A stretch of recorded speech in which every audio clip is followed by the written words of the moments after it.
জয় শ্রীকৃষ্ণ। নমস্কার শ্রোতাগণ, আপনাদেরকে স্বাগত জানাই ঈশ্বর শরণ ইউটিউব চ্যানেলে। আজকের এই ভিডিওতে আমরা আলোচনা করব বাসন্তী পূজার ইতিহাস নিয়ে। আজ আমরা জানব বাসন্তী পূজা কবে, কেন, কোথায় প্রথম আরম্ভিত হয়েছিল।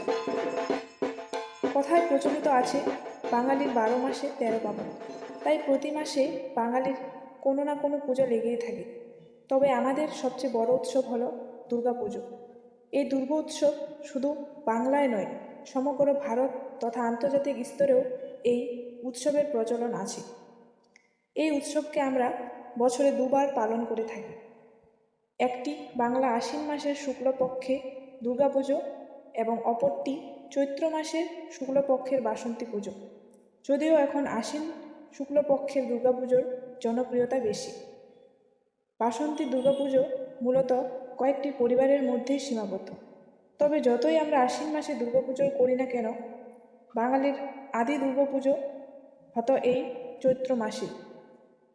চলুন জেনে নিই আমাদের এই আদি দুর্গাপুজো কোথায় কিভাবে শুরু হয়েছিল।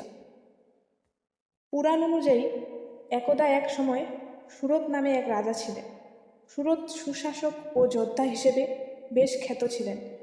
কোনো যুদ্ধে নাকি তিনি কখনো হারেননি। কিন্তু একবার এক প্রতিবেশী রাজা তাকে আক্রমণ করে এবং সুরত রাজাকে পরাজিত করেন। পরাজিত রাজার নিঃস্ব অবস্থার সুযোগ নিয়ে তার মন্ত্রী ও সভা সদস্যরাও লুটপাট চালায় এবং সেনাবাহিনী দখল করে।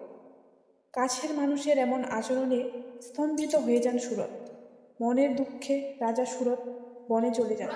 বনের মধ্যে ঘুরতে ঘুরতে তিনি মেধা নামে এক ঋষির আশ্রমে এসে উপস্থিত হন। ঋষি তাকে সেখানেই থাকতে বলেন, কিন্তু রাজা শান্তি পান না। সবসময় তিনি তার হারানো রাজ্যের ভালো মন্দের কথা ভেবে শঙ্কিত হতেন। এমন সময় একদিন বনের মধ্যে ঘুরতে ঘুরতে রাজা সমাধি নামে এক বৈশ্যের দেখা পেলেন।